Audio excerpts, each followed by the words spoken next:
La commune annexe reste la plus vaste de la ville de Lubumbashi. Elle est sur plus de 700 km² de superficie. Certains quartiers dépassent les 120 km² d'étendue. Le récent démembrement effectué vise à pouvoir ramener la décentralisation plus à la base. C'est à cela que les nouveaux animateurs des entités créées ont été préparés, dont Ciel Miji nous en parle.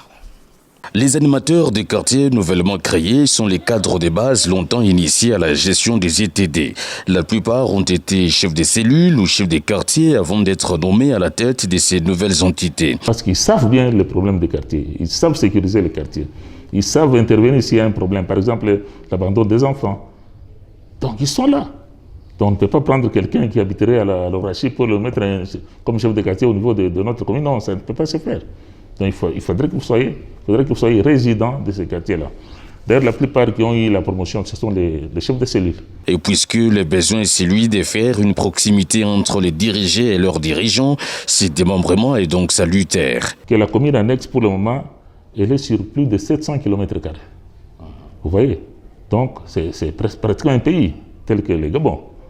Est-ce que vous pouvez diriger le Gabon avec 8 quartiers, ou bien avec 28 quartiers, ou avec 38 quartiers? C'est pour vous dire qu'il y a un besoin d'approcher l'administration et à l'administrer.